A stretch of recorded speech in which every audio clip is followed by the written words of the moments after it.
क्या किसी इंसान का पछतावा उसकी मोहब्बत का सबूत बन सकता है? और क्या दिल के ज़ख्म सिर्फ मोहब्बत से ही भर सकते हैं? मिल्कियत एपिसोड 33 में हमें कुछ ऐसे इमोशनल मोमेंट्स देखने को मिले जहां सोहा और ज़ावियार के रिश्ते को एक नया मोड़ पर ला खड़ा किया। लेकिन सवाल ये है कि क्या ज़ावियार वाकई सोहा से मोहब्बत करता है या फिर वो सिर्फ अपना माजी की गिल्ट को भुला रहा है।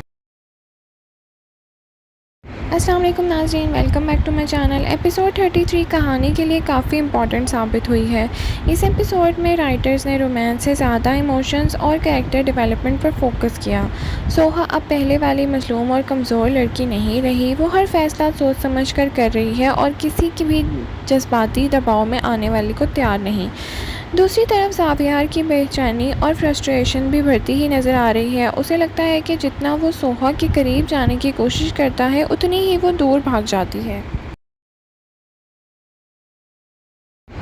नाज़रीन, एपिसोड का सबसे इमोशनल एस्पेक्ट सोहा का कैरेक्टर था। राफ़े की मौत ने उसकी पूरी ज़िंदगी बदल डाली है। वो अपनी ज़िंदगी में आगे बढ़ने की कोशिश तो कर रही है लेकिन माजी का ज़ख्म अभी भी उसके साथ है।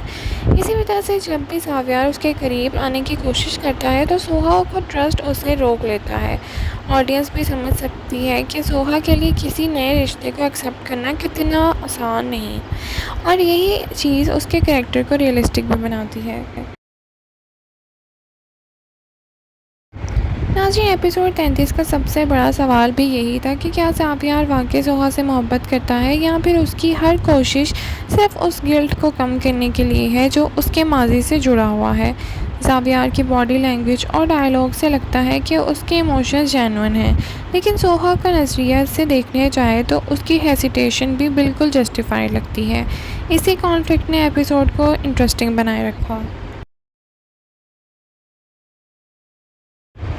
नाज़रीन, इस एपिसोड का बेस्ट मोमेंट वो था जब सोहा ने अपनी फीलिंग्स को छुपाने की बजाय उसका इजहार करने की कोशिश की। यहाँ ऑडियंस को पहली बार महसूस हुआ कि सोहा के अंदर भी इमोशंस की एक जंग चल रही है। वो सिर्फ ज़ावियार को जज नहीं कर रही बल्कि वो खुद भी समझने की कोशिश कर रही है कि उसके दिल में असल में क्या चल रहा है। ये सीन्स इमोशनल भी थे और कैरेक्टर डेवलपमेंट के लिए भी बहुत इम्पॉर्टेंट थे। ना जी, हर रोमांटिक स्टोरी में कुछ लोग ऐसे होते हैं जो रिश्तों को मजबूत करने की बजाय उन्हें और मुश्किल बना देते हैं। मिल्कियत में भी कुछ करैक्टर्स अपने पर्सनल इंटरेस्ट और ईगो की वजह से सिचुएशनल को और कॉम्प्लिकेटेड कर रहे हैं। फैमिली प्रेशर और सोसाइटी की सोच है कि सोहा और ज़ावियार के लिए चैलेंजेस क्रिएट करेंगे, और लगता है कि आने वाले एपिसोड में ये कॉन्फ्लिक्ट और ज़्यादा इंटेंस होंगे। एपिसोड 33 की सबसे पॉजिटिव बात कैरेक्टर ग्रोथ थी। सोहा पहले से ज़्यादा कॉन्फिडेंट नजर आती है और ज़ावियार पहले से ज़्यादा इमोशनल और सिंसियर लगता है। और साइड कैरेक्टर्स भी कहानी में अपने अपने रोल इफ़ेक्टिवली प्ले करते नज़र आते हैं। इसी वजह से एपिसोड सिर्फ रोमांस तक महदूद नहीं रहा बल्कि इमोशनल जर्नी भी फील हुई।